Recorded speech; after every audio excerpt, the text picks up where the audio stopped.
yeah, guten Nachmittag nach Ulm, and I have to switch to English now, obviously. Thank you very much for the invitation. You see that my outfit is not very commission-like, and the background neither. It's because we actually celebrate Europe Day today, and that's why we are not supposed to go to the office. So I do some climbing today, but in between I have a lot of video conferences, and that's why it was a bit tricky to adapt to your schedule. So sorry for that, and I hope that you can hear me okay-ish.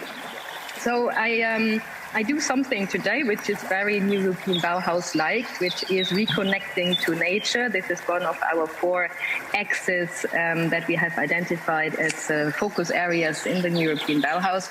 And I must say that I am really sad that I could not join you in person today, because I also have very good memories around the Donau and the Altmühl, which is also not so far, where I did a bike tour with my dad when I was a kid. And we, in one evening, we arrived in a little village. I have no clue anymore where that was exactly, but a farmer said, well, actually, you can camp on my on my meadow, no problem. So we did that, and it was a great experience for me as a child. You know, we did a bit fire, and it was just great. My dad told me afterwards that he didn't sleep the whole night because he was so afraid because of all the noises and stuff around the tent. But I felt very secure, and it was a great experience. So I just tell you that story because it is really important to have these places, yeah, where you can connect to nature and where you can forget all the stress and all the noises of the cities we are normally living in. And I think that the Danube region is really a very exemplary region in a way when we think about the European Bauhaus, because you have it all. You know, you have the nature, but you have also the innovation, you have the technology, and you have the culture. So you have all these ingredients that we need for an European Bauhaus project. And the second reason why I'm really sad that I could not join in person is because of the region, the greater region that you cover with your project, with your project teams. Because it's true that the European Bauhaus took off very well in a lot of regions in Europe. So we have a lot of interest in Spain, in Portugal, in Italy, but as well up in the north, in Sweden and in Denmark, in Germany, in Austria. But it's true that like in the southeast of Europe, it's a bit more tricky. And that's why I would have been super happy to come and do some networking around the conference, because this is another, and now you hear a train, another very important part of the European Bauhaus, the networking. This was something that came up very heavily, let's say, during our co-design phase that we had in the European Bauhaus, where people said, yes, we need obviously funding for our ideas, but it's also at least as much important to really have a good network and to connect to people who do the same thing, to connect to people who have different ideas, and that we can see together what we can do. So, yeah, so and that's where I just want to quickly, how can I say that, dive a bit in the short history of the European Bauhaus. As you know, it's still a rather young project. So the president launched it in September 2020, where she felt very strongly that the European Green Deal needed also a cultural and creative dimension, that it could not only be a kind of environmental and technological project to get to our climate targets and to make Europe the first climate neutral continent by 2040. But that for this, we also need to touch the hearts and the minds of the people, and therefore we need this new dimension. And the second idea behind the European Bauhaus when we launched it was that we want to support tangible change on the ground. So really this place-based approach to go to the cities, to the villages, to the regions and see, okay, how can we improve here the life of the people and at the same time respect the planetary boundaries that we have. So that was a bit the kickoff. Then we had, as I just mentioned, this co-design phase, because it was important that we didn't want to tell, okay, that's new now, the European Bauhaus, that's what we are going to do with it. But we really wanted to design it together with all those who wanted. And that's why we had these 6 months of co-design, where we had thousands and thousands of contributions from all over Europe, where people told us what they think we should do in the European Bauhaus. And there, during this design phase, came up different, not only topics, but also ways of working. So one very important part of it is the transdisciplinarity, so that we want to get out of the silos. We do that as well in the European Commission. We have a huge Bauhaus working group, if you want, so where we bring people from very different directorates and cabinets together who normally don't work so much together. And that's very interesting to see. And that's also very interesting what comes out of this collaboration. The other very important way of working is participation. I mentioned that already before with the co-design, but that's also something that is very important for us now in the European Bauhaus projects, that they are participatory, that the people who live later on in an area, or for example, when you build a new university, that you ask the students and those who teach there beforehand what is important for them. And then also during this design phase, developed several focus areas where we will now work on. And one is for sure the built environment, architecture, and so on. So this is more or less how this whole thing started. Now we are slowly entering in the implementation phase. So we have a number of calls that support different new European Bauhaus projects. Just now recently, you might have seen that we have announced the first 5 lighthouses of the European Bauhaus, so huge transformational processes that get funding out of Horizon Europe. We have also one not so far away from you in Munich, in Nordperlach, where one of the lighthouses will now start. And we have also established the European Bauhaus Lab, so a laboratory where all the partner organization, but the whole European Bauhaus community come together and can work together. So it's a digital platform. There are different, how can I say that, different ways to get support in this lab. And so that's what I thought when I saw the paper that you were preparing. I thought, well, this is actually a project that you should suggest for the European Bauhaus Lab, because I think that would be really an added value. And you could, as I said before, connect to even more people who are working on the same topics. You can find cities who would like to try out certain of the ideas. You can try maybe also now. We have more and more companies joining who might also be interested in cooperation or even financing of projects. So I think that would be a very nice project in there. We have for now some commission-led projects, for example, on regulation. So we now have a huge survey to find out where are the barriers in the built environment sector for the green transformation. What do we need that people build more with nature-based materials? What do we need to get to more energy-efficient buildings? What do we need to have more inclusive and at the same time also beautiful buildings? So this is one of the projects that the Commission is bringing forward. But we also have already some partner projects, like, for example, the Bauhaus of the Mountains, where the region of South Tyrol is in the lead. And also the Nordic Bauhaus, which is led by some Finnish organizations. So voilà, I think that could be a nice company for the Bauhaus of the Danube. Then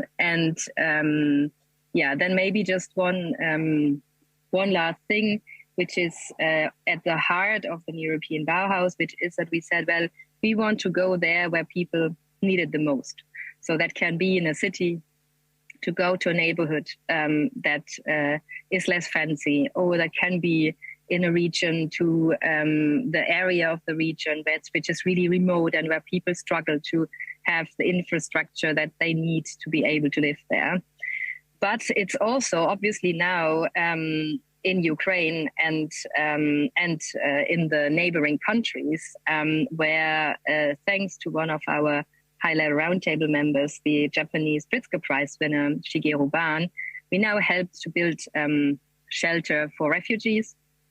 And we are now also in contact with the Ukrainian authorities to help with rebuilding Ukraine. And not only money-wise, this is happening anyhow, also without the European Bauhaus, but to really help with concepts and with knowledge for the rebuilding of Ukraine. There's a huge interest. There was already before the war a whole movement in Ukraine to look into how to repurpose these old Sovietic buildings and how to improve urban planning and how to improve the quality of life in the cities.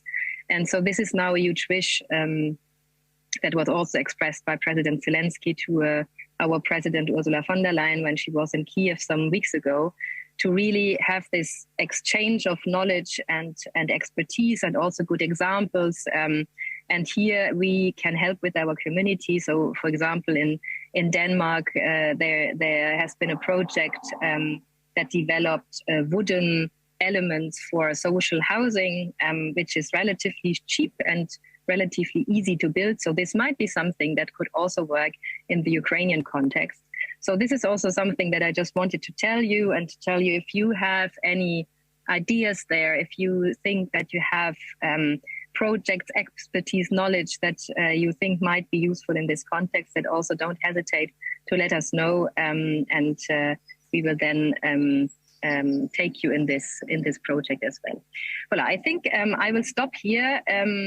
I wish you a very successful conference. I hope that you have great days with sunshine and a lot of inspiration. And I'm very much looking forward to the next steps of your European Bauhaus project. And obviously, we are very happy to accompany and also support where we can. Thank you very much.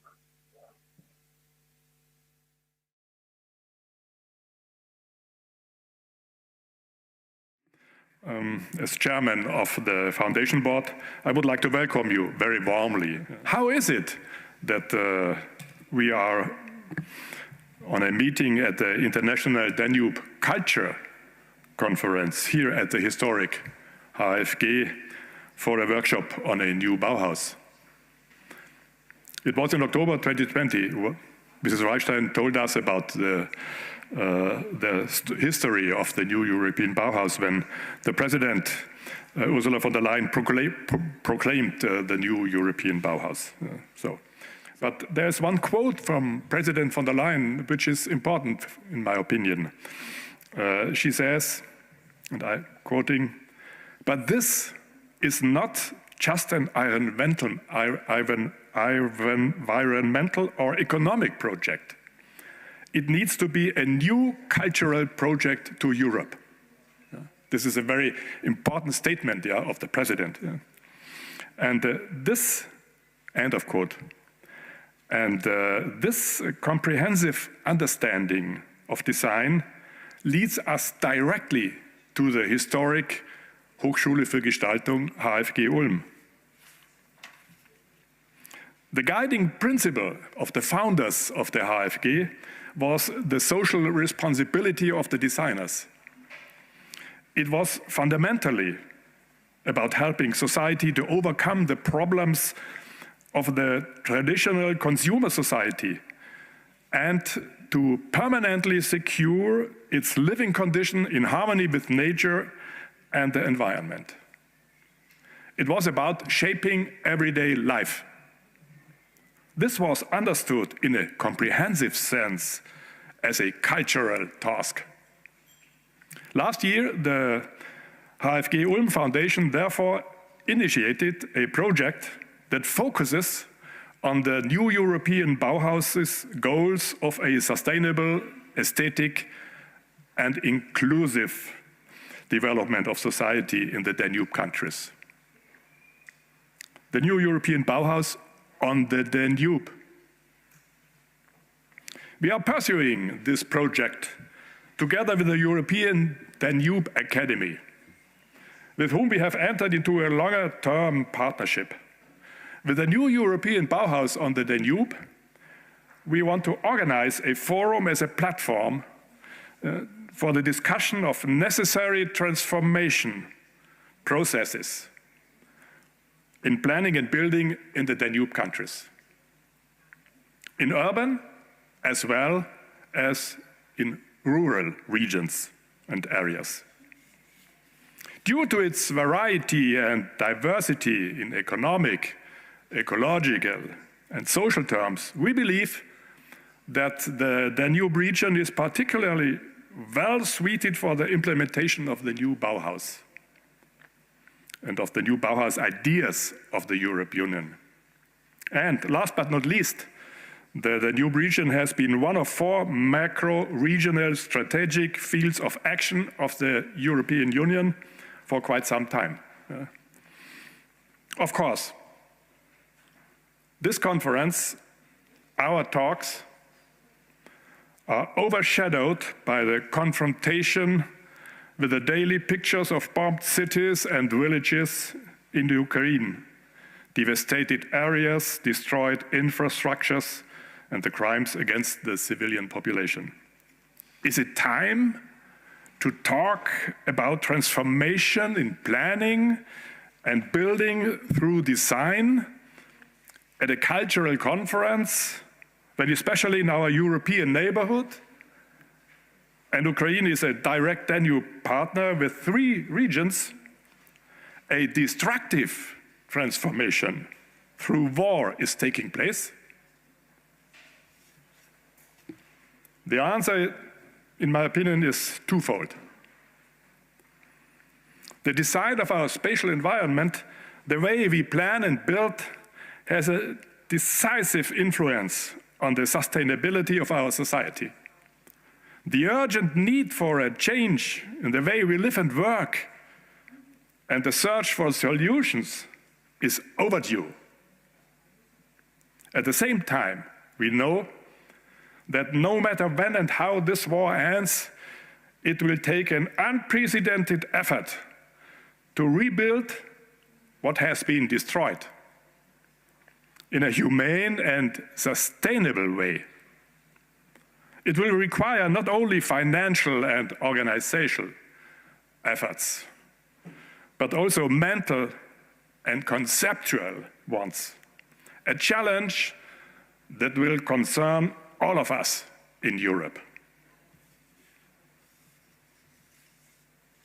Therefore, our agenda will be characterized by simultaneity, namely the consistent pursuit of our fundamental reconstruction goals and the focus on the concrete reconstruction in Ukraine. Thinking both together and even more, bringing them together will be an additional challenge for us. The pictures from the destroyed Mariupol are reminiscent of German cityscapes of 1945. We know how much effort and conceptual strength was required for reconstruction and rebuilding at that time. All the more it must be an incentive for us today to rethink our planning and building in the sense of the goals of the new European Bauhaus. The Historic Hochschule für Gestaltung HfG Ulm is a good place for this and for those reflections and discussions. I thank all of you who have come here today or who are following us in the stream. Yeah. So thank you very much for coming. And now, please.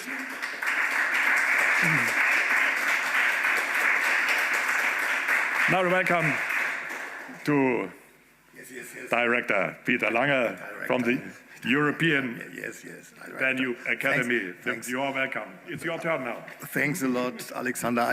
I will make it very shortly because I think it was a really wonderful entrance speech from Mr. director. No, what's the title for Alexander? Chairman of the HfG Foundation. Okay. I also welcome you warmly in the name of the European Danube Academy. And it's really a very big pleasure to cooperate with the HfG Foundation because, yes, we can say the motto of our conference also is the motto of our cooperation, staying strong together. And we hope that the results of this workshop will give new initiatives for the next steps of our project in the Danube cities. In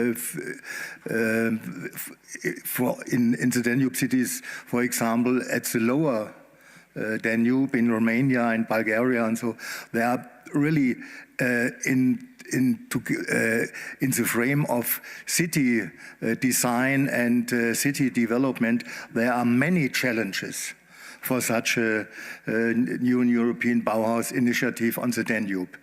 And we will do our best to organize these projects. And yes, welcome again. Thanks a lot, and okay. Yeah, one more very heartily welcome. My name is Dana Hoffmann, and I'm very pleased to welcome you to Ulm and especially to the Hochschule für Gestaltung. You heard a lot about the new initiative, New European Bauhaus on the Danube, but it wasn't all there is to say. And I would now like to welcome one of the very many people who knows what it means to be part of that initiative. And I welcome for an introduction to the initiative Ute Meyer, who is head of the research initiative Urbanes Land, which means urban landscape, at the Biberach University of Applied Sciences. Sorry.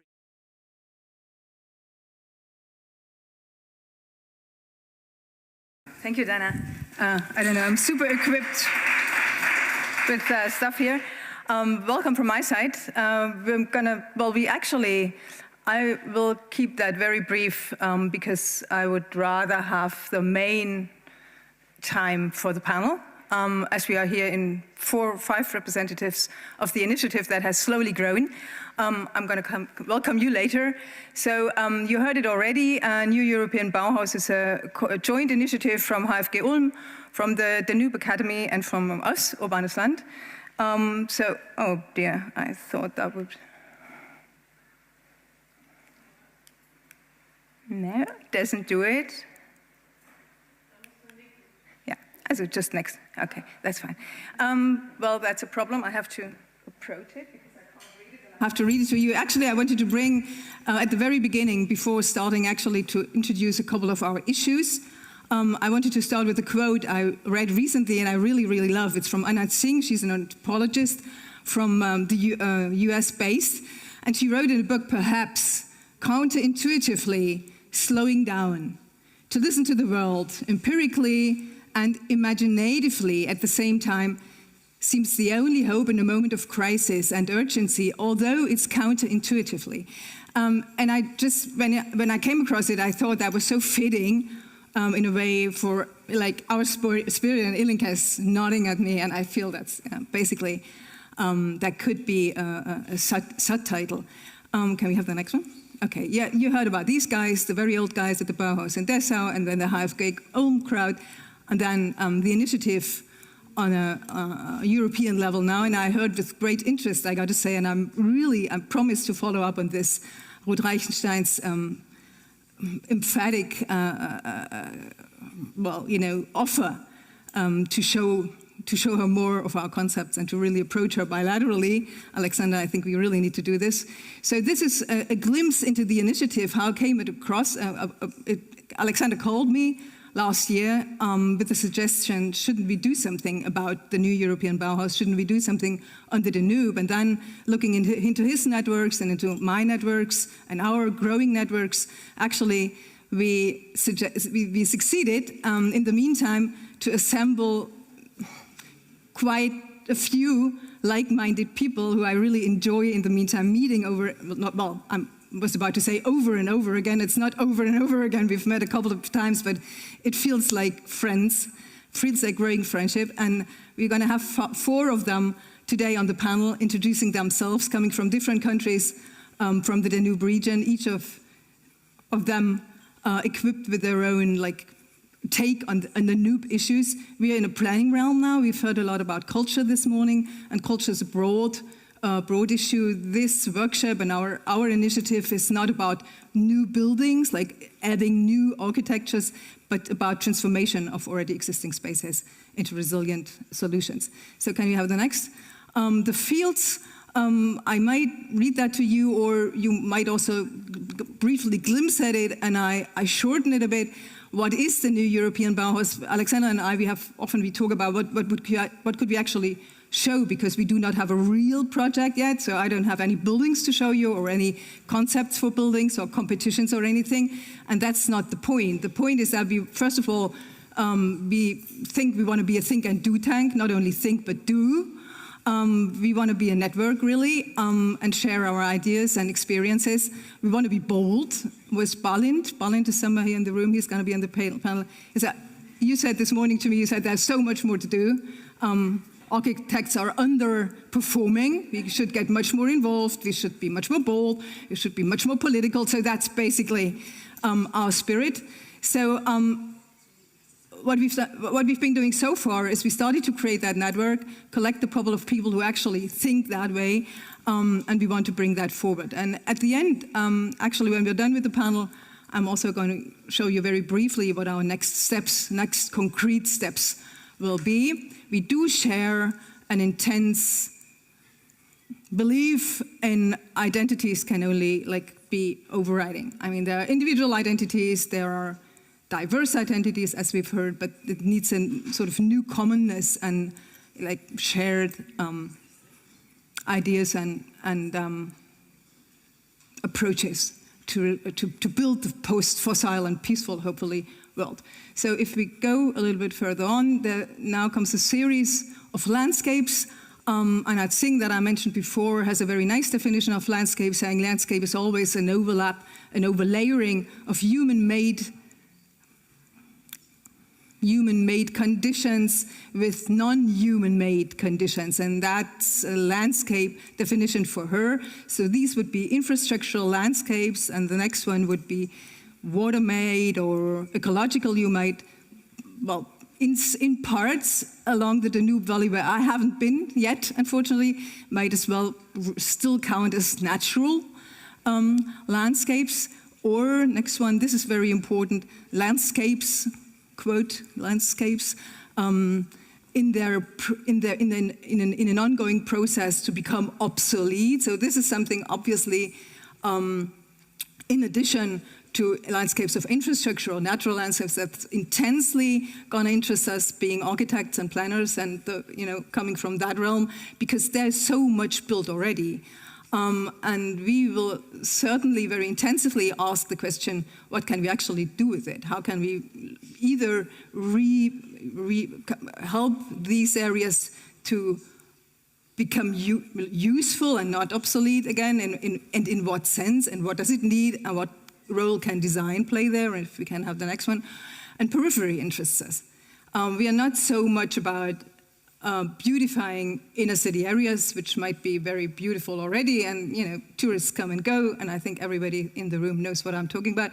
We're much more interested in the everyday conditions. We're much more interested in peripheral, whatever that means, conditions, not sitting in the center nicely and satisfied, but rather at the periphery or borders or outskirts of situations and looking closely at what people might want to need there.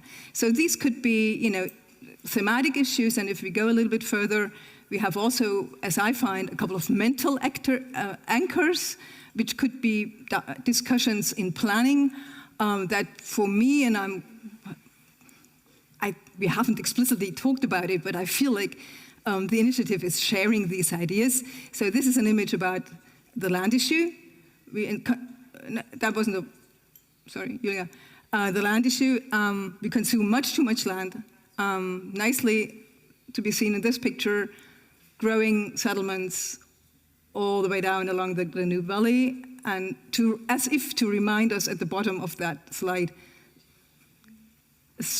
natural and ecological elements that need to be protected because we don't have we can't consume more and more space anymore. So the next one, so the land, and who owns the land, of course, and who is responsible for it, and all that. That's a mental anchor. Sorry, another mental anchor could be. You can't read the quote, but I tell it from memory. There was a journalist lately saying, "It's not about what. It's not so much anymore about what we would want to happen or what we would want to build. It's much more about to be imaginative with to use and reuse what we already have." So that's a very strong underlying issue. And the next one, please. It's about new narratives, because that's Belgrade, by the way. So if you look at that slide, it could seem as if everything is sorted out. You have the city, the planned city, the European, if you want so, city, and the landscape on the other side. But we think that's not, I mean, the narratives we've been telling each other so far might not be enough to come up with new resilient solutions. And then we have the last one. And we want to take care. We want to take loving care of all these sites and be imaginative of what we could possibly do with them. So that's the mindset of the initiative. If you go one further, perspectives, and then now I would like to go very briefly through many, because now comes I want to shorten my lecture. It takes too long. When we met in September, several of us, at the end, we tried to come up with some sort of manifesto, which is almost like a very big word, and we almost already over this process of trying to, or wanting to write down manifestos, because we're much more into the subject now.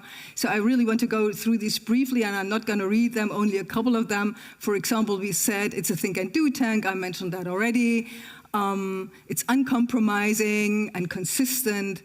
I can't even read it from here, that's a mess. Let's go here. So it takes us from the lecture rooms to the streets, to us, Ivan, that's very important. That's something you, I think, literally said at our initial meeting, or the next one.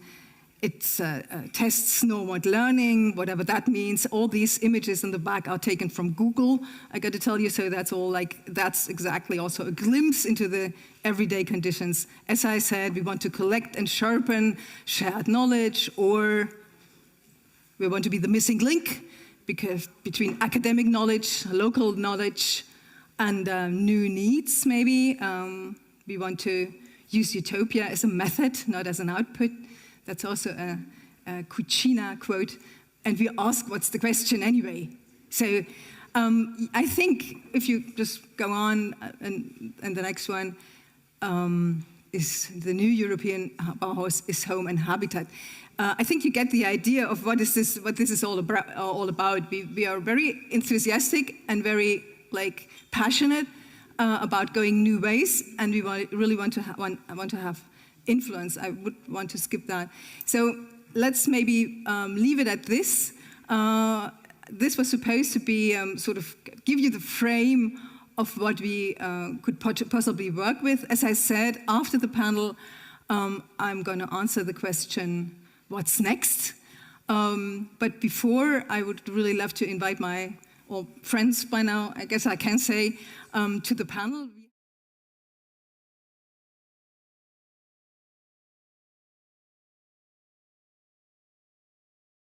Panel, we have, let's start with Balint in the back. Balint, would you come forward and join us? Balint Bachmann. We have Ivan Cucina, I see you sitting here on the panel. We have Inica Constantinescu, and we have, where is he? Zarko. Would you come to the front? I think it's your turn, Dana, to introduce everybody. Right, and I think I sit here and then yeah, thank you. Oops. Framing the project itself. maybe we come to the very introduction by talking to each other. I think that would be very nice, very personal. You met Ute, and she told you about the project. I have to read because we haven't met, because it was all very confusing in the morning with the delay. Welcome, Balint Bachmann. He is rector at the Budapest Metropolitan University. Thanks for being here, and thanks for joining the panel. Welcome.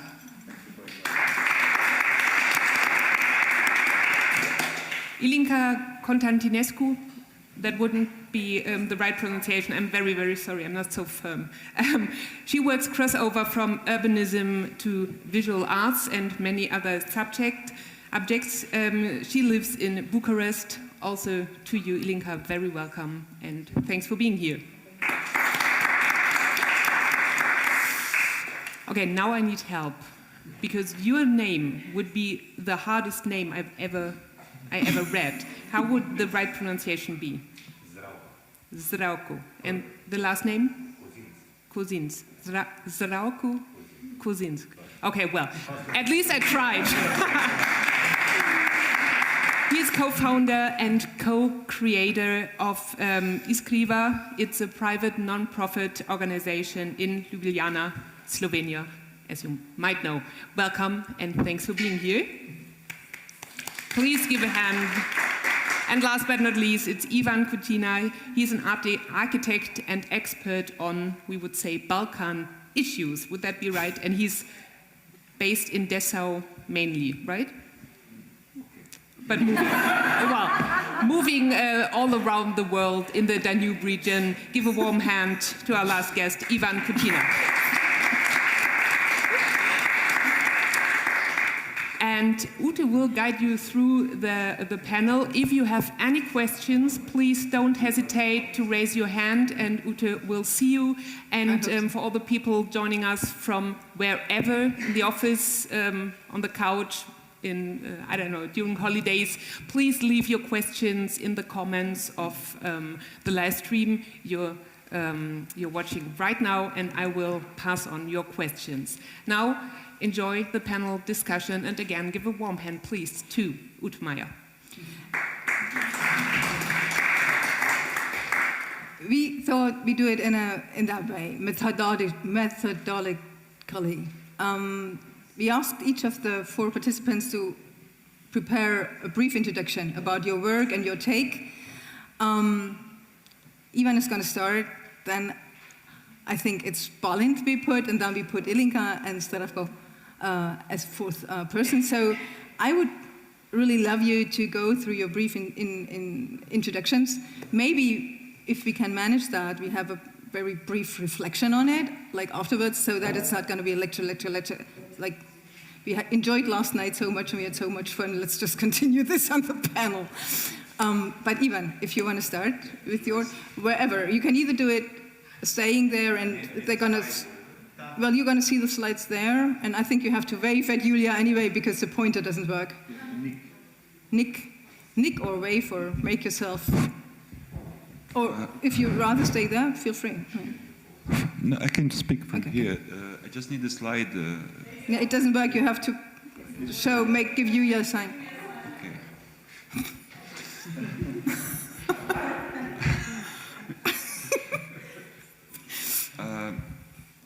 I'm based in, as you heard, in Dessau. I work there actually. It's the Dessau International Architecture School where I teach. It's just next to Bauhaus. And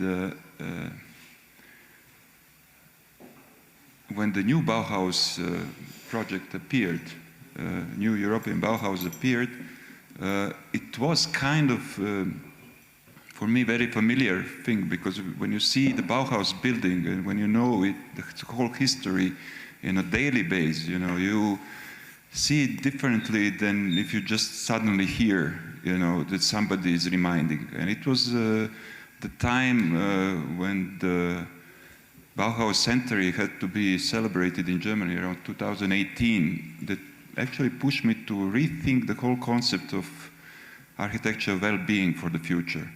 Even that concept that would put in question the Bauhaus heritage itself. Go with another slide. So I started to work with my studio group, with the students who are from all over the world, basically. We teach in English because the student doesn't speak English, doesn't speak German, and they're from all the continents. So I start to work with them. I'm running thesis projects, master thesis project. I start to work with them. These thesis projects are research and design. So I put a question, what would be this architecture of future well-being? It was before the new European Bauhaus appeared. And then when they announced their call, it was somehow very familiar to what we were starting to do there, in the sense that this call I understood as a call for a radical shift in understanding spatial transformation, in understanding our living environment. As Bauhaus 100 years ago, we had to find a way to produce something spatially that was not seen yet. That radical shift means that. So it's not just continuation and improvement of the knowledge that we have about the spatial transformation. It is a completely new thing. That, of course, has some small sparkles already now in the current situations, but there is still not a clear articulation of what it can be. And in the last, I think, since 2018, I'm trying to articulate this kind of shift, let's call it like that. So one of the major things that I had in my mind, I will really try to be short, but is this shift from the idea of autonomous architectural object, which is very present in the architecture theory, in the educational practice as well, is a shift towards understanding architecture as a spatial relational system, as a complex adaptive system. Complex adaptive system is the system that is created by relationship between the human, between the material things and immaterial stimuli. And because these relationships are constantly in change, and because of dynamism of each of these fragments, it is becoming a complex system, as it is defined in the science, not as a metaphor, but really. All of this complex system is basically the basics of our living environment. And if we want to change it and to make this radical shift, we have to intervene into systematic relationships, not so much into the objects. And this is completely new knowledge. These are the methods, the tools that we are not still ready as an architect to give to politicians who call us for the radical shift. And this is something we need time to process, to articulate, to understand ourselves what that could be. So can you go next one? The criteria for this kind of change that would be operate are in this intersection between the mental, physical, and social. And I mean, this is the diagram I used before the new Bauhaus has been issued, which actually operate on this free level as an intersection, because it is the call for the physical transformation, for the confronting the carbon emission and so on. It is the call for social equality, and it is the call for new aesthetic. So there is this triangular things again, but again, how their relationship can be established, and what does it mean, each of these criteria for itself, and what does it mean in relation to each other, we still don't know. This is something to be researched. So that was the basis. So regarding the future, it is really difficult to think about it. What can it be, especially if you're having in mind this change? Can we go for the next? We are confronting converging crisis. And it's not recent one. It is lasting very long. For me, it's lasting already 40 years, I think, because I'm Serbian. I was passing through from different type of crises through all of my life. So, but I found crisis very as an opportunity, as a thing that you can innovate. So the way to confront the convergent crisis is through innovation. I think it's a very fruitful ground to create innovation. And for the students, I have created some kind of utopian horizon. This is this part of utopian methodology, not as an outcome, because I cannot see I cannot envision how this utopia could look like in the architecture sense, but I can take some kind of values that are present in today advanced theory and even in the practice of some architects, and I created this horizon. It's written here in this yellow note. So it is about environmentalism, sustainable environment, sustainable urbanity, bio-cybertech, shared economy, politics of care, collaborative society, post-digital humanism, and so on. So these are all present in different kind of theory, usually as this utopian paradigm, you know, because it's full of these utopian models and visions that you can see. But I mean, if you want to make a change for the well-being, you cannot rely on that. So you need something else.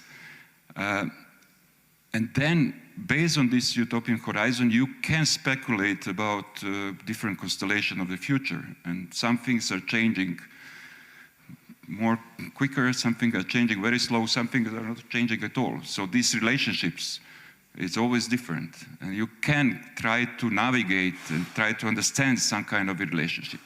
To do that, you know, let's go next one, we need a new kind of institutions, I would say. And this is what brings me to the same line, how the Bauhaus became the institution when it was formed from the collapsed Academy of Art and Craft and from the destruction of the First World War. So, and then it became a new kind of educational place that has some reason at the time when it was made to be just like that, but nowadays we don't need that anymore. We need a new kind, something that will work with the society in a much closer manner, and something that will use, I would say, the leftovers that are there and reuse them and adapt them, and a place where students will work directly with the people, not distant as Bauhaus did, and where they will create innovation on a daily basis, confronting all the possible crises, which are not this just global one, but there are many daily crises that you can meet. So this was the concept of the Bauhaus Hub, or Bauhub shortly.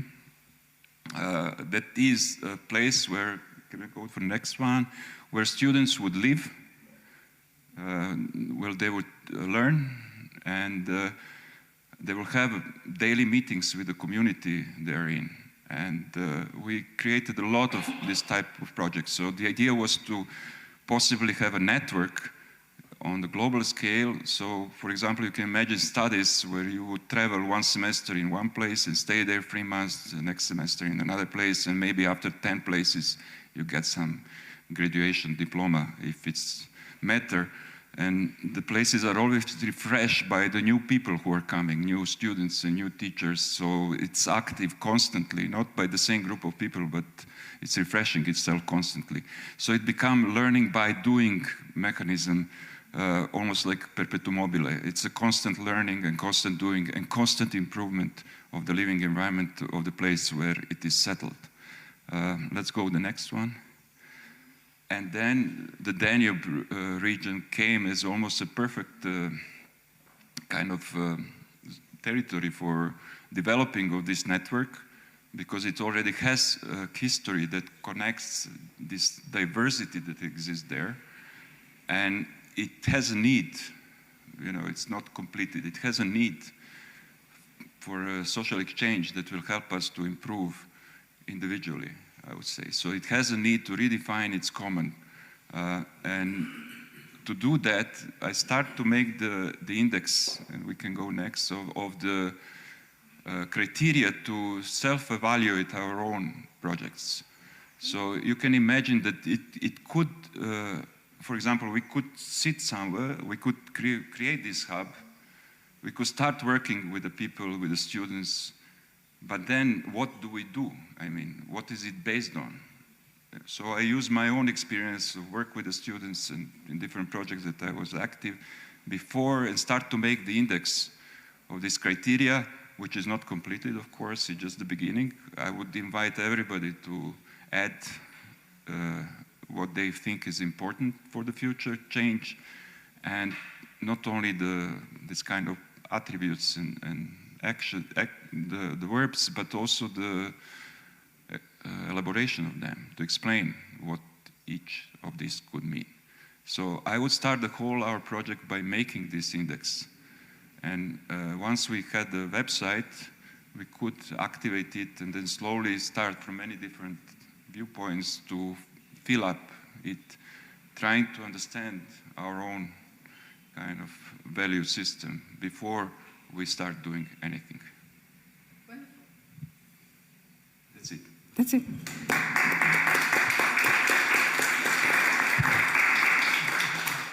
I mean, shall we, I think we can do it that way. We didn't prepare for it, but I think, we can easily react briefly to Ivan and then do it, with everybody the same way. Because I think you used a couple of words like the hub idea or the systemic thinking, or which I feel like might probably resonate with the panel.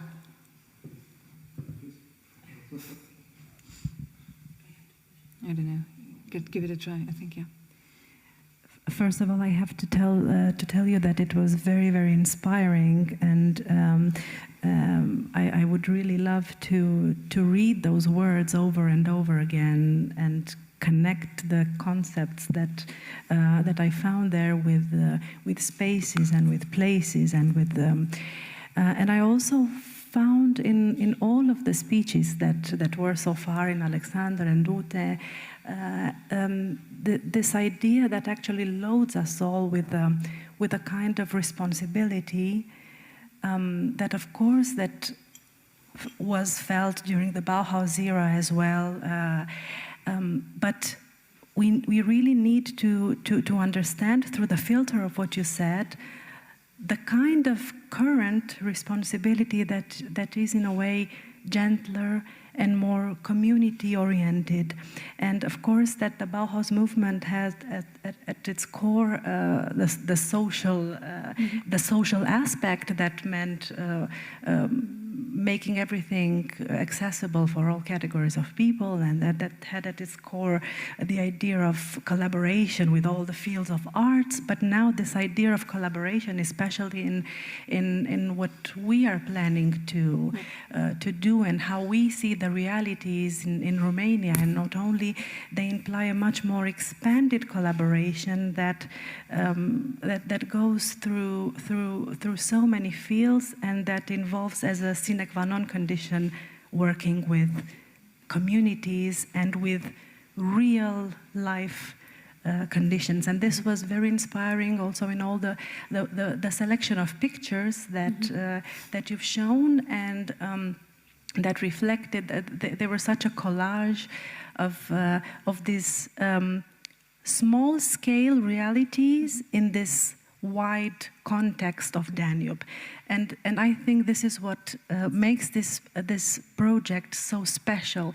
The fact that it's a collection of micro and macro systemic, yeah, at the same time. Yes, it's a system, and we can all find our places in this. And so I'm very looking forward to connecting these things together. I will definitely go when I will mention some of the projects, go back and relate to more things that you've said. So thank you so much. It was a very inspiring beginning. Can I look at you and say, I don't even know how much time we have?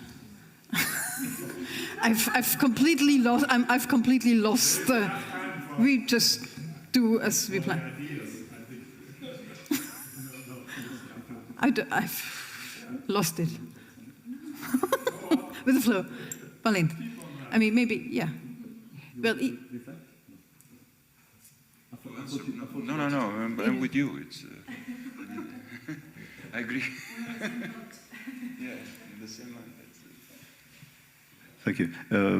Whilst I fully welcome this initiative to focus with the new European Bauhaus initiative on the Danube and to this region that we are all from, because this focusing makes it actually easier to come to a common platform and to act in real life, not just talk about this initiative and about a new concept of a Bauhaus-like movement in Europe or the Danube along. At the same time, I would like to share my let's say, negative thoughts on that. As you see, I was not born as a rector, and I hope that I won't be one before I die. So, as an architect, as an educator, I feel the responsibility you mentioned for the whole mankind and for the region. On the other hand, especially now the European Bauhaus initiative, which came from the president of the European Parliament and was warmly welcomed by the ACE. This is the European Council of Architects Council of Europe, which is a lobby organization in Brussels for architects and for architecture. I'm the member of this council, and maybe from this position I can state that we are not really successful in this regard. But we are very happy on the concept of this initiative. My fear is, to come to the point that I wanted to mention, is that in our community, like architects, scientists, sociologists, people who are dedicated to cultural interaction. It's obvious what it is all about, but I don't see yet the widespread movement followed or maintained by the budget that is in my understanding, necessary for urban level development in this topic. So this is, I feel pity about that it doesn't come, and the time is going on. But I'm happy with the outcome of the small projects and civil initiatives and different competition results, and they are well published as well. So I think it's a good beginning, but I still don't see how far we can go and what the perspective of the movement, New European Bauhaus is. Mm-hmm. The Bauhaus, you say how far it can go. Correct. Well, we agreed before that. Well, the two of us agreed before that, said that obviously there needs much more to be done on a political level, and there needs much more. I mean, also in terms of how do you actually arrange with all the actors involved in developing urban spaces. There needs, it's a huge package. But that said, we also said, well, maybe architects need to get involved even more and make themselves heard even more. And that for me, to be honest, would also be a part of the initiative, maybe to say, well, let's get louder. So that was a reaction in a way to Ivan's proposal, maybe, I don't know. Or would you? My doubts, not Ivan's. Okay. So do you have additional slides you wanted to present? Yes. Because maybe, yes, I don't know, if you add, yeah. Okay, if I do that. Yes, I have some slides. You can just push anytime. Yes, in this regard, I would like to mention that I have a personal link to Bauhaus, and this is because I was born in Pécs, in the south of Hungary, where very important former students and then teachers and actors of Bauhaus were born. Marcel Breuer is maybe the best known, but Alfred Forbrath and Farkas Molnár were not just born, but raised in Pécs and visited the same art secondary school that, for example, my father did later on. And from there, they went to the Bauhaus and were forced to leave Hungary. Or just Farkas Molnár came back, who done died in a bomb attack during the fights in 1945 in Budapest, and even Forbat made a career in Hungary. But the influence of Bauhaus was minor in Hungary. Meanwhile, the so important people of Bauhaus were Hungarian origin. But regardless this, I lead a doctoral school named after Marcel Breuer to use this brand and to maintain the education in the sense of maybe Bauhaus did as a school, as a think tank, of course under modern contemporary circumstances. So, for example, we during the doctoral program we don't push the doctoral students, who are mainly architects, to write theses and monographs. They can, if they wish, then they get a PhD. But if they want to deal with concept making, architectural design, any scale, so from interior to chair design or object design, landscaping, urban scale or public building or housing, it's up to them. But they have to do it in a way serving the main concept of the school, which is about, right now it changed a lot. Earlier it was about reconstruction, remodeling, reusage of the built substance, and dealing with historical heritage. But now we're focusing more on sustainability, climate issues regarding the comfort of housing and working spaces, and of course the social background of building and maintaining the built environment. Doing so, we use technology, we use digital tools for simulation, validation, measurements which are not normal for architects. Maybe who architects can state that it is something even architects think is mainly for engineers. But we put emphasis that these are architects who of course with the help and the co-work of engineers and other scientists deal with those let's say rough scientific issues, because this is, I think, the way how we can not just blame the decision makers, but we can have a world by decision making, since we have facts and maybe alternatives for dealing with the built environment and its complexity that was mentioned by Ivan earlier on. Maybe next.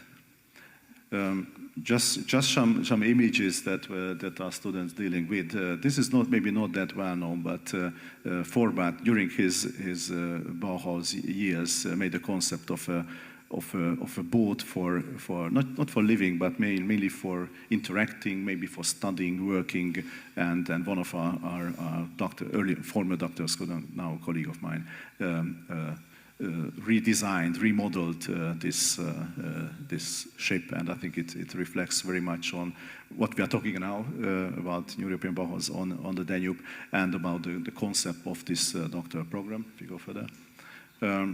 The social sensibility is a main issue. Here, students were making a kind of a stand-up and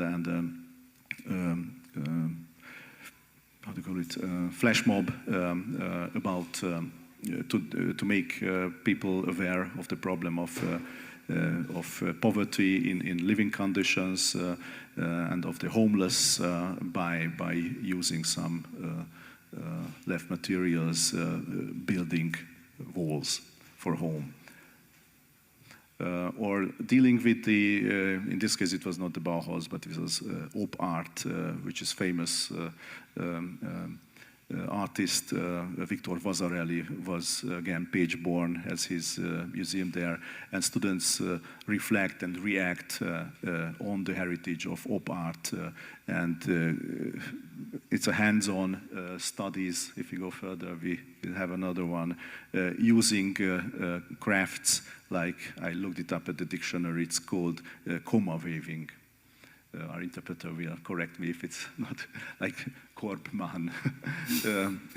So it's comma weaving in English. So to learn these crafts and building their own shapes, their own ideas out of natural materials and historical tools. We can go further. I'm here because there's an organization called Council for Design in Hungary, and I'm a member. And we were discussing about the European Bauhaus, and we came to on the idea of the river that connects, and the bridge that connects again the two sides of the river, and the embarkment of the river that is a meeting point for people. And there's an organization called Vajó, which comes from city and river, Hungarian város and folyó. So the two come together and build a community space. For example, in the picture you see, it's from Vajó. This is an NGO, young people, but not me young, but really young. So they're in the late 20s and early 30s. So they regularly occupied the bridge, the green one in Budapest. It's called Freedom. And it's a festival there on several weekends. But they have similar initiatives using the embankment, also the riverside of Danube, which is practically occupied by cars. And if there's some plans about changing it, so there's a demonstration, even revolution, maintained by taxi drivers and car owners. So these are I think programs that are supporting this initiative as we go further. And let me just mention it was already organized, this program, which takes place in June.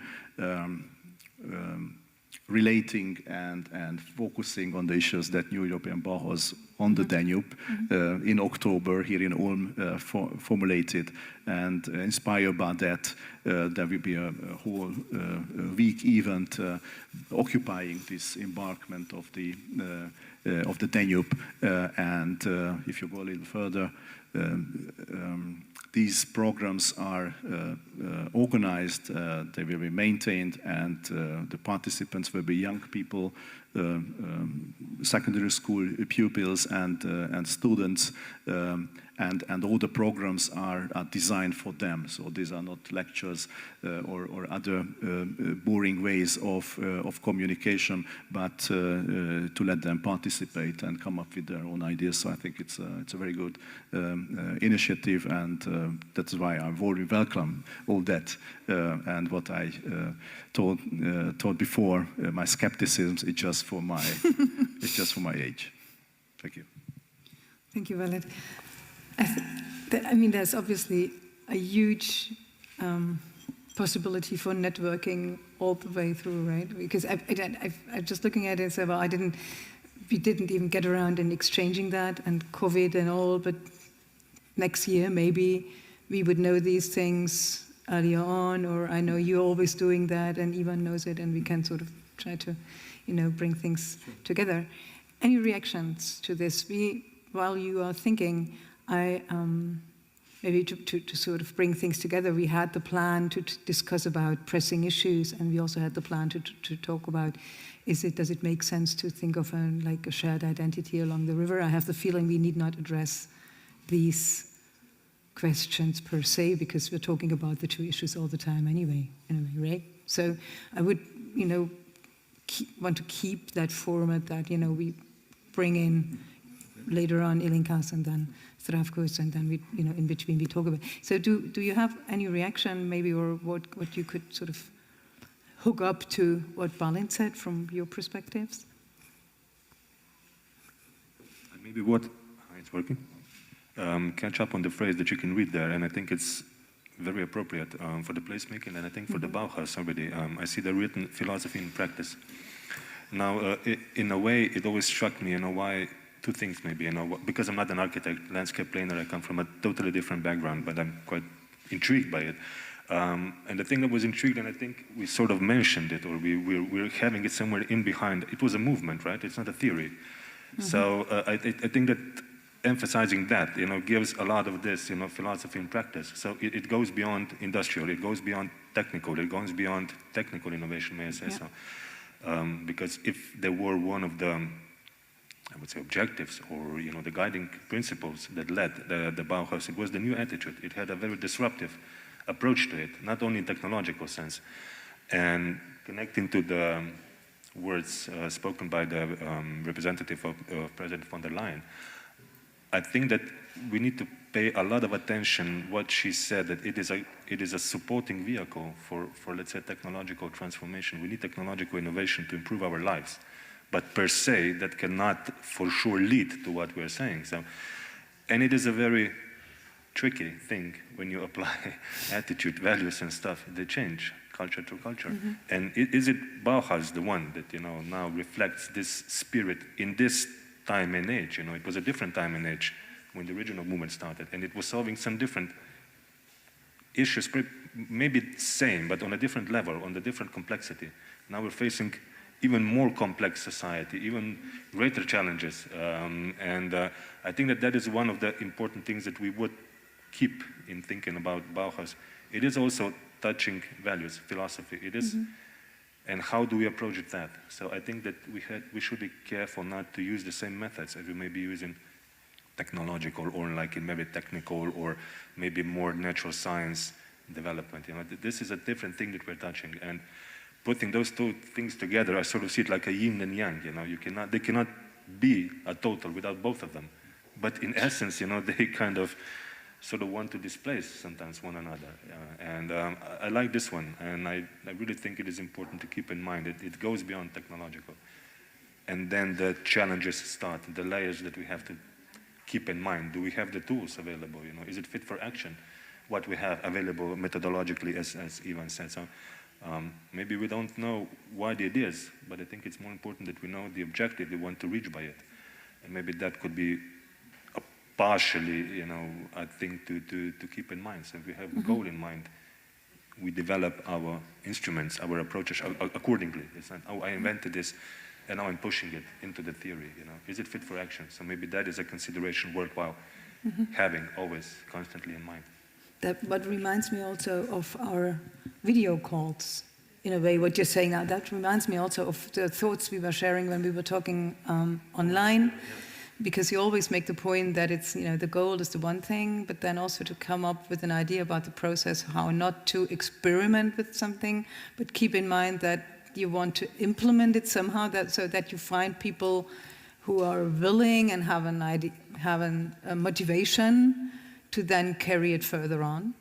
So to go to like when to start to think about new solutions or new approaches, that you set it up from the start, that it has a chance to be self-supportive and not to be like supported or financed through a source that is final. And then, once the financing ends, the whole thing collapses. I don't know, that it was a bit in a different direction there, but it sort of reminded me that that's an argument, being not an architect, that you always bring in very strongly and very rightfully. Yeah, I think it's fair to say, I'm touching on the subject that I may not understand correctly, but there is also another point of looking at it. So that was it. And I think that a lot of times, there's like added value, or let's say big theories, that they sort of remain public financed. And I think that it's a wordplay, Now we say we do business as usual. So is it the new Bauhaus, Is it the new business as usual that we need to sort of come up with? So something that would be, our daily going about, including industry and everything. So, yeah, in that respect. Balint, maybe just to confront a little bit, just to make it funny. Don't take it personally, but I see here, all this placemaking, crafting, participation, they are all the terms that are already here for 20 years in architecture education, more or less. And I see that your school is doing them in a very nice way. But my question is there anything missing?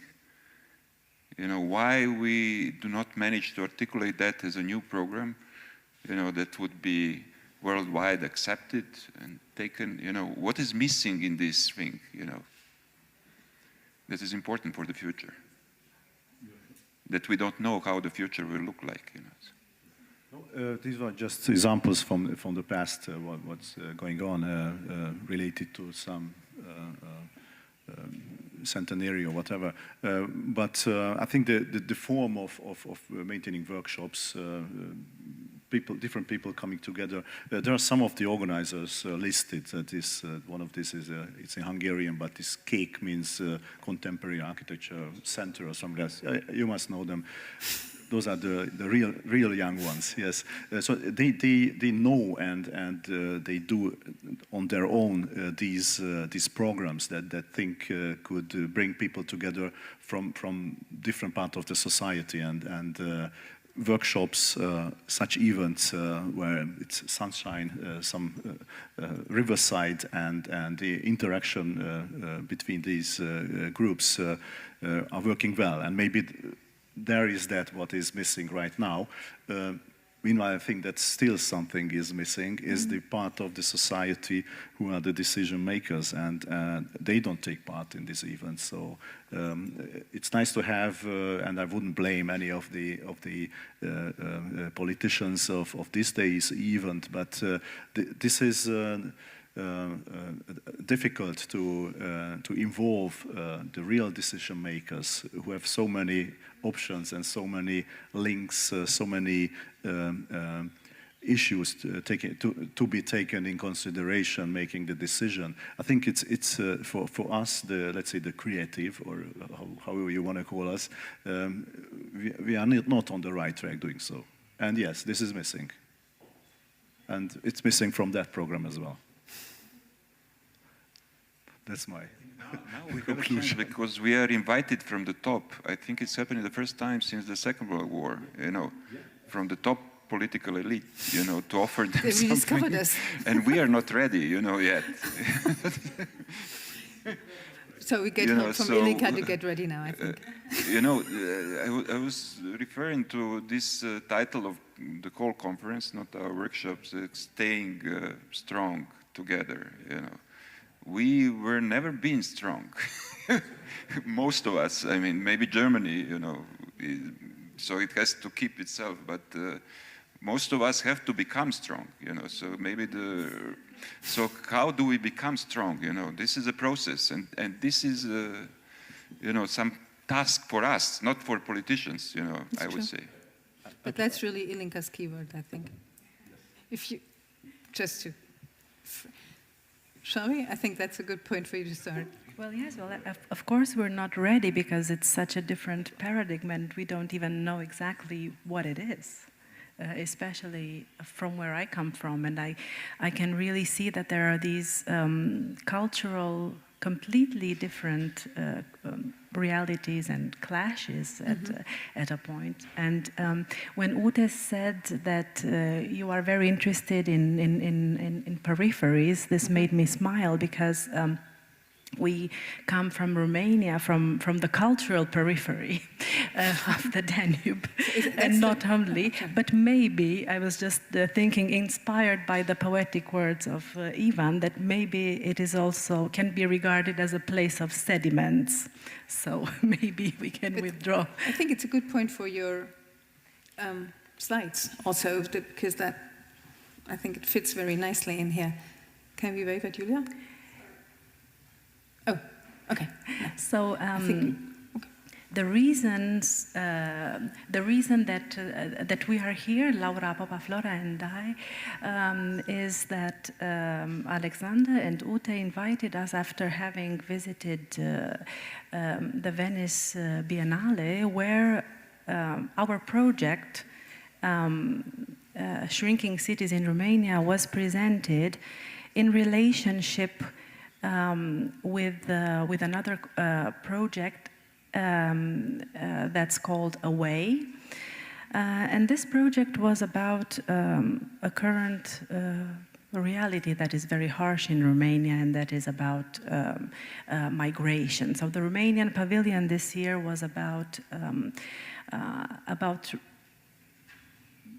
this fading borders, this very subtle, non-existent, non-physical borders between the Romanians that live abroad and that construct different realities while carrying information from Romania, and with what happens in Romania, which, if you can, which is the fact that the cities, most of the cities, almost all the cities in Romania are shrinking from all points of view. Of course, that this map that you see here represents the demographic aspect of it, but if we were to describe what shrinkage for the Romanian cities mean, I would put at the first place the socio-cultural aspect of it.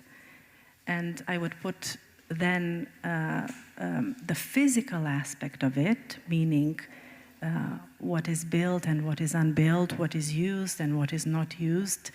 And then I would put the economic aspect and the demographic aspect as consequences of all of these. So our group that you've seen in the first slide, Idei la Gram Association, and that is also our architecture office, has been researching this subject of the Romanian urban realities ever since the 1990s. And in Romania, it is not about a war, because you were you were posing very uncomfortable questions about what is our role now, what it is to do in a case of a war. And in Romania, it was not a war, but in some aspects, the cities look as if they have been after a war. And that is happening because there have been so many ruptures in the urban history, and there has never been, so the architects and the citizens and the administrations, they never made peace with history. It's always as if every epoch, every era in time, in terms of building, was acting against the previous one. And this is why we really cannot operate as architects and as urban planners, even when we do micro projects or macro projects, if we don't understand all these successive aspects of our realities. If you would go to the next. So everybody is talking about deindustrialization, and in the previous map, there were all the cities that were shrinking. So in red, there were cities that lose a lot of population. And by a lot, I mean over 20%, I mean 50%. I mean, it's really visible in the urban network, in the physical aspects of the city. My husband and I, who is also a part of our association, and he's an architect and a photographer, we spent several years just by traveling throughout the country and investigating more than 60 cities in order to understand how these transformations reflect in the current urban life. And that is because we have always felt that we were somehow, or we still are somehow, operating somewhere from above, and we always felt the need to understand what are the actual needs of people, mm-hmm. and what is actually happening there. And from the categories of cities that are shrinking in Romania, the industrial cities are mostly talked about. They are the most important category. But there are other categories that are not at all in the public discourse. And one of them is the cities by the Danube that you can see here, and that are very particular in some aspects that I will just mention very briefly, because of course this could transform in a very long lecture, and that is not the point at all. Here it's just to give you some insight of some points that I think that we can maybe all connect to or find intersections within them. So here you also see the on the one hand the amount of population that has left these cities ever since 1990s, and what is on the left is the attitude of the administration. And after having researched this subject for many years, we went public with it for the first time. This was our first goal, to make awareness of this subject that was not at all in the public agenda, with a large exhibition at the National Museum of Contemporary Art in Bucharest, and that was a couple of 6 years ago, I think. But now we would, as a following step, we would like to act concretely in sensitive places. Can you go on the next slide, please? So there is something very particular about the cities by the Danube. There is a quality that they have that distinguishes them from other towns and settlements in Romania, and that is the fact that most of them were grounded. They were settled in the 1830s. In a sort of an urbanism avant la lettre, I would say, because at the time the discipline of urban planning and of territorial administrative view, or so to say, was not at all outlined as such. However, it is a kind of, I mean, you could label it as a sort of territorial operation that happened. It was just a historic opportunity after in a certain historic context.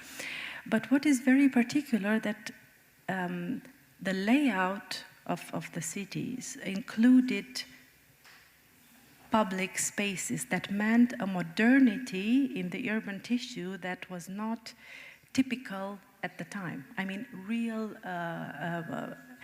public modernity in the cities of Romania happened a little bit later, so to say, or started with this period, but maybe after 1850s.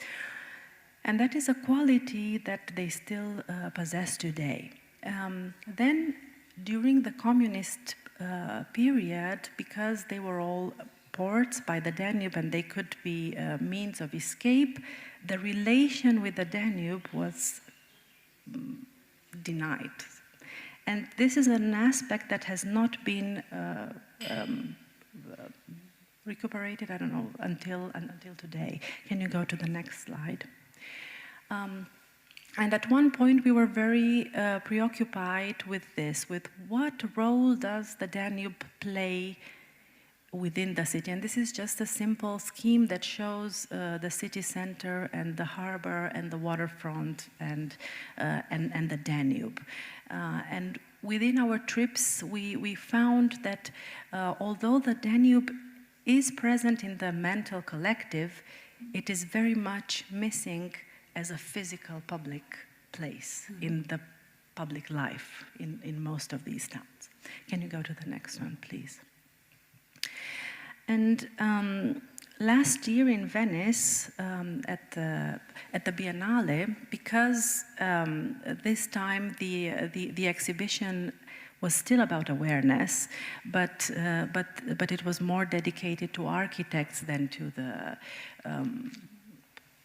the large public, so to say. We were focusing on the aspects that might seem exclusively negative, and how these could become the very starting points of future actions in these towns. Can you go to the next one, please? And these are just, this is a selection of just 2 of these towns. This is Turnu Magurele by the Danube, and you can see that it is pretty far away from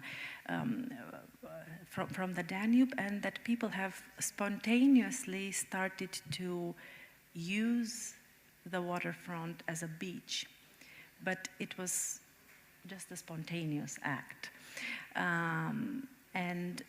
So the relationship with industry is also very important, as you have also shown in some of the pictures, and here the industrial area is occupying most of the waterfronts. But what we were trying to do, and what we have done as a very, very starting point, is identify public places that have a potential that you see there marked in red.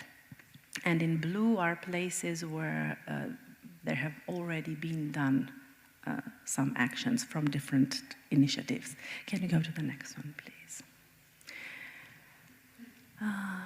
Right, and to the next. Yes, and this is the largest, one of the largest of the, I think Galați is maybe larger than Brăila, one of the largest cities by the Danube, Brăila, who is also the most shrinking large cities of Romania, because all of the towns that I have presented reflect a small-scale type of urbanity. And what is also very special about them is that, in a way, they are at the border between an urban and a rural area. So I think this is an aspect that any interventions should take into account, the potentials that come from these both directions. Yes, and the next one, please. So while at the time we have not outlined a concrete project because our research concerning shrinking cities had its limited fundings at the time, but we are very interested in using, in activating and in working with anything that involves community and places of meeting and places of interaction and anything that is public, because as I have shown that these cities lose a lot of population, at the time they do not need any new buildings as such. There are a lot of buildings that they have that are actually empty. And I think that from the building and from the public space and from the water front, these are at least 3 points that they need to start with. And at the time, they really need an input of an architect and of an urban planner that would work gently with the unused assets that they possess. So thank you.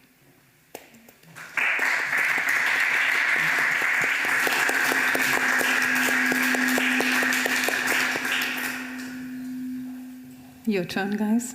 Should be easy to relate to. Yeah, it reminded me to Shrinking Cities project in East Germany. That was maybe with Philipp Oswald. Yeah, yes, we are friends. He was invited at our, so we are very much in touch. Yes. Yeah, but I wanted to say something which maybe we can learn from the case of East Germany, because it was also losing population in a big scale after reunification. You know, that's the fact there. You have all the cities around Leipzig, Magdeburg, you know, even Dessau. I think it's even bigger numbers than what you show. It's like 40% of population left the city. And I think Dessau is one of the oldest cities in Germany because it lacks the people between 16 and 65. They're not there simply. It's very hard to do participatory community projects there for that reason. But, you know, I was participating in one panel before when we were discussing about, you know, what was wrong in the German concept of revitalizing shrinking city. because they put a lot of money and they made a great technical infrastructure. They renew everything, you know, all the roads, the train system, the train stations, the lights, the windows, you know, everything has been renewed already. But the people were still going away. So what was missing, you know, in the strategy? I mean, because there is a lot of money. There's still, in Germany, everybody from the taxes, you pay this extra 2% for the revitalizing East Germany still after 30 years. And people are leaving. They're not staying there. A little bit in Leipzig, they're starting now to come back, you know. And they said, okay, well, maybe we need more industry. Maybe we need, but I think, in my opinion, what was lacking exactly this, what you are showing here, this number of the small projects that will activate the social energy of the people, you know, something that will work with the people, then they will become inspired and moved to improve their living environment. Not something that is given to them, you know, again, from the federal state, but that they would feel, you know, that it's in their power to do something for the good of everyone. And I think this type of projects are really helping. However, they don't have such a financial support as rail system, you know, and I think we have to work on that to get bigger support, because then we can do much more things. We can take bigger communities. We can take, you know, more important physical changes than the small architecture project. Well, we need to collaborate with the state for that purpose.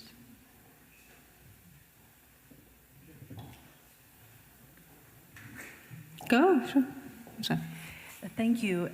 Indeed, maybe what was wrong with those projects was that maybe the question was missing of why do people stay or why do people leave from a certain place?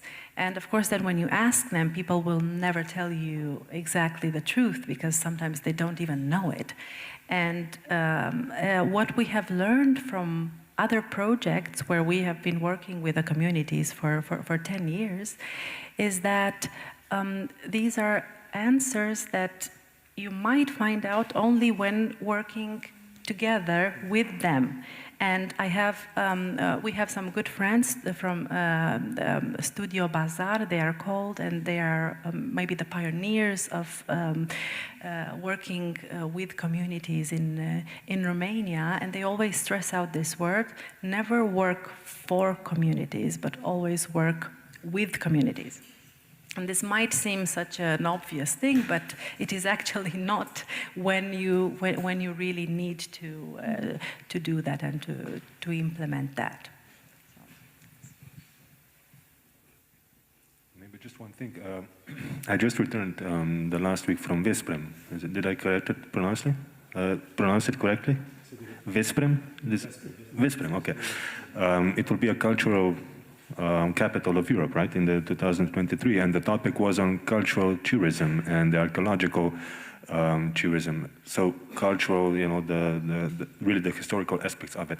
And then the question was, and I think it was a really good one, and it was asked with quite a lot of energy, you know, but what should we do, you know, the museums? People not coming, you know, they all know this is so important, the culture, the history, the identity. We need to preserve it, you know, we're strong on words, but we encountered that because we work on nature protection. We're all for nature, but then you ask, would you pay €1 for it? Oh, I forgot my wallet. So we have a bit of this going on, and I think it was a very good answer that somebody said, the issue that there is, you know, though we speak about interdisciplinary work and collaboration and everything, we still trap ourselves into one thing. We always think from a, you know, niche perspective to the whole. So now all of a sudden, you know, museums are pushed, it is an indirect reflection, to commercialize themselves.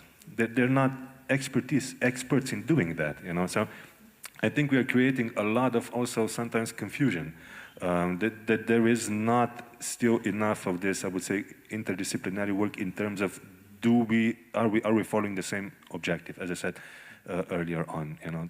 If a cultural scientist or somebody really, you know, with heart on the right side to talk about this stuff, he can very quickly find himself in a position when he will be overpowered you know, but maybe sometimes because he will not be able to express the added value that he sees here in the language of somebody who has the finance, who has the political policy power to do it. So I think that communication of the value that we are preserving or creating is also a big challenge. You know, the different sectors communicate added value. We all communicate added value towards communities. But are we really getting the message through in the way that they can receive it? You know, so is there a lot of maybe intimidation when general people sit? I am intimidated, you know, right now maybe a bit. You know, so many people knowing so much about it, and it is probably difficult, you know, to go against it or suggest something different. And then what happens is it slowly dissolves because there is no real interaction. But this is something, because we do a lot of participatory work, and this is our experience, that you really have to be extremely careful. Is the participatory process really getting to a result, or you're just ticking the boxes? It was great, you know, we were so happy. We have a picture, everybody's smiling, nothing's done. So I think that communication as such is extremely vital, you know. Do we get the message across? And checking it constantly, you know, or sometimes a lot of talk and the distance just keeps on getting bigger with the amount that it's pushed in. As before, that's a good keyword for your own presentation, isn't it? Oh, yeah. Miracle. Miracles. Yeah, you can. Okay, so hello from our team from Ljubljana. So it's not autumn there, but it's an old picture. You can move on. I will not try to go in depth on what we work, because as I said, you know, we come from a maybe different perspective. We are an NGO. We work on the topic of regional development. Now, I would point out maybe just a few things that in this work we do try to be, let's say, up to date. We know that from the point of view of regional development, there are new concepts coming, like ecosystem approach, carrying capacities, sustainability as a general principle. From industry, we have circular economy, cradle to cradle. And our challenges and participatory processes that are being developed. And we have only one question. How does this reflect in the improved living conditions, access to services, general environment of an individual? So basically, that's our question, you know. So we have big ideas from the European Union, green economy, a lot of funds. We have very, very thought-through methodologies, approaches. How to use them to just reach one single result. Do people, where we interact, where we have our projects, do they live better? But now I will add one thing. We really think about this in an economical terms. And I would try to elaborate it, that we're not trying to commercialize nature or culture. But what we're trying to say is, if we want that this will become an integral part of our lives, you know, nature protection, living with the environment, protecting our culture, our history, built and unbuilt, like tangible and intangible, it has to reflect in the daily usage, in the daily added value in our lives. People need to see either the income, they have to see the potential, they have, might be aesthetical, might be financial, might be a new job opportunity, but they need this kind of a relation also. It must not be put into some, I would say, glass dome and, you know, be demanded the respect. And, you know, you do your work, you know, I'm not using maybe a bit simpler words, you know, you work, but then the 10% we give for culture, because it is important, you know, where does it come back? And this is an important question, and I will jump to the first slide. I really do want to tell you, because of our flagship project, the first slide, please, yeah, the first one, which is this one, which is the biking trail going through 5 countries, and actually trying to working towards that by recognizing the natural heritage potential and cultural potential of the area, which is rich, which is in so many different forms and shapes. How to develop businesses that will keep people there, for one, you know, the population, rural areas, one, preserve the landscape, the cultural and the, I would say, natural landscape, and thirdly, you know, by interaction, by added value that we give, by the businesses that we create there, you know, that it will be, I would put it, self-understanding that you would invest in preservation of that asset that is bringing you money. So in a way, what we're trying to say is, you know, it is so obvious that if you buy a machine that produces you 5,000 pieces of whatever you're selling, you take good care of it. Why can we not apply this here? We know it, we feel it. You know, there is so much networks, institution, knowledge, money. But I feel that we're entering a new, this is our perspective, new times, and it is reflected through European Union's ambitions. Green transition, no one left behind. Yes, but how? Can we get there? It's a phrase that they say. Can we get out of the issue that we are now with the same principles that we had?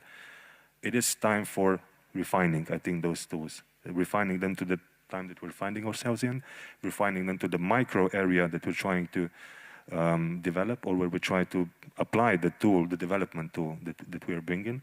And our experience here after 7 years, 7, 8 years, 4 to 5 European projects and a lot of our own money, we're at the start. I mean, it's such a long path. We just launched the reservation, the booking system, for the stages that you can then book. We're investing in the new one, and there are applications for accommodation suppliers. People offering other kind of experiences in this area, and people are gradually beginning to trust us. And I think that is the third thing that I would like to emphasize in communication and trust. Big money does what it does, and I'm trying not to say anything bad about it. It's the way things are, and we talk a lot with investors, and they are starting to turn their ear now, and they're turning it also because there is a political, I would say, change. For saying for the European Union that they will go in these times, where everything is about scaling, commercialization, more and more and more, that there is a political entity that's saying, yes, but is this really going towards the quality of life? I think it's exceptional. And there is capital coming behind, but we're not prepared. That was well understood. And I think that this is one thing, and still we should not forget the majority of people go about their daily lives in this area, and it's a difficult one. It is a difficult one, living here, setting up a business and everything. While at the same time, there is so much that we are losing that is an asset in the new coming economy. This is basically what we're saying with this project. You can have a 10-star hotel in Belgrade, but what is the uniqueness of it? You can have it anywhere. You probably have it in Saudi Arabia somewhere. It is not the uniqueness that you can sell. And we're just missing that. We're destroying uniqueness, which even in this time and age of this business is something hailed. Do you have the unique selling advantage? We keep saying it, and we're destroying it. So I think this cognitive bias that we're faced with culture, the way we feel it, and nature protection, and the new business is something that I think we're overlooking. Let's talking from my point of view. There's sort of a fine film that we need to sort of, or a portal that we need to cross, and that's why I see the new Bauhaus, failing or succeeding. Will it be able to adjust to the contemporary issues with this catalytic power that it had? I will just finish it off because I think it illustrates nicely in these times. It's an anecdote. I don't know if it's right or wrong, but it's powerful, so I think it will be a good one. Somewhere in the 1941-42, the anecdote, the legend says, there was a meeting, urgent meeting of the War Cabinet in Great Britain, the Churchill called it because it was not going well. And people came and he said, we need more resources, where are the resources? And they were really scrapping everywhere and said, look, it's mostly gone. But then somebody said, yeah, but there's a lot of money and resources at Ministry of Culture, we haven't tapped into that. And allegedly, the Churchill said, no, we're not using that. Should we take the culture out of our concept, our system, what is there left worth fighting for? And even if it's not a real anecdote, I think it says a lot, about the inclusion and the dynamics of culture and everything it stands for, and the incredible meaning it has to the society. I just don't think we're really aware of it. I think we made this mistake, we put it on a pedestal. Not sure what to do with it. So this is our small attempt in that direction, maybe following some guidelines of the new Bauhaus. So how to create new added value? How do we do that? We have a concept, and we see the Bauhaus movement as something that gives meaning to a lot of stuff. It needs to also give meaning, not just methodologies, a meaning, a purpose of using this methodology, connecting it to purpose economy and everything. So we see it, and hopefully we're not vulgarizing anything, it as a tool, first and foremost, And I think a tool with a lot of potential. I think it is the best concept or idea that the European Union had in quite a while. With all of this surplus of concepts coming every half a year, you cannot even adjust in the field what the new document is saying from the Brussels. So this would be from my side, and happy to chat about it further on. That was a very good final remark, almost. I said that was a very good final remark in a way. If that's okay, I look into the room because people haven't spoken up. And we could just maybe, if you agree, leave it at that at this point, because we're going to continue to talk about it all day long. We do have, I'm not going to show any more slides. I'm just going to tell you what's happening next, maybe. That's easy. And I would want to have one slide from you, the one with the boat. Because that won't be in. No, one further. No. This is, you remember that you've seen it? Go one further. Again, that one. Well, what's going to happen next?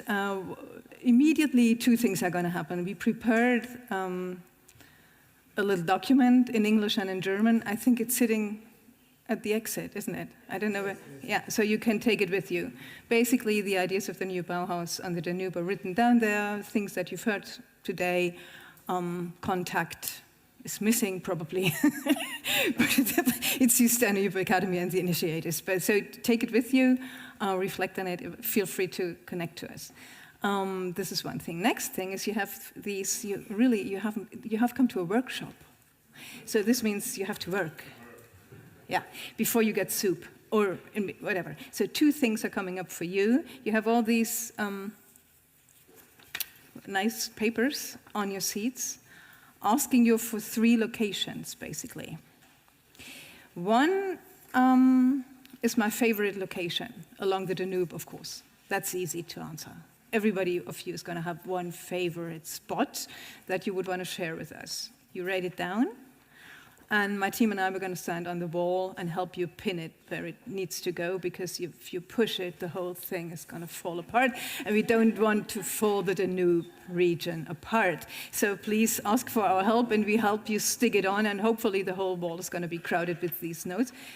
Your favorite spot, my favorite location, then too special to become obsolete. So that obviously asks for a location, a site that you know of, that is very special, that has maybe fallen out of use or is for some other reason challenged.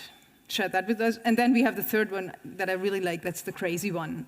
Wild land, wild cities.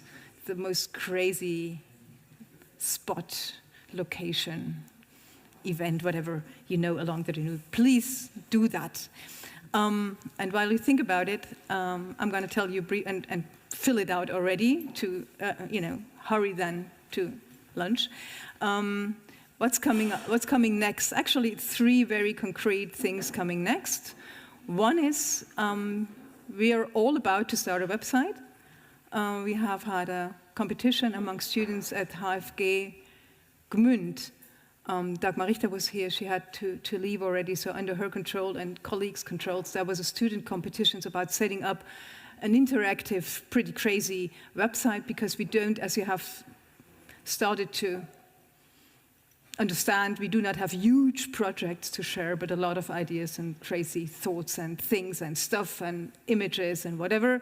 So we are all about to set up that website, NEBoD, New European Bauhaus on the Danube, get a logo, whatever. You're going to see. We're going to all, please leave your contacts or tell us if you want to know when that thing is going to start. And this is not a documentary thing where we put a project, but it's going to be a live project in itself. So the website is going to be soon. We try to become part of any Interreg or whatever European funding scheme. There are experts among us, ideas around, so we really try to set up on the big scale. And since we heard Ruth Reichenstein so encouragingly, we're going to put some pressure directly onto the institution, trying to help us out with, yes, money, what else? Because we got the idea, so what we need is the money. And of course, we're going to continue on a bilateral, multilateral level, student and academic exchanges, and look forward to it. So these are actually not only 3, but 4 real things to come. And I think I leave you off for lunch, not before pinning down your nice, colorful papers. So thank you for coming to our workshop. And thank you all on the panel, thank you for coming and enriching us with your colleagues who haven't been on the panel but supported everything nonetheless.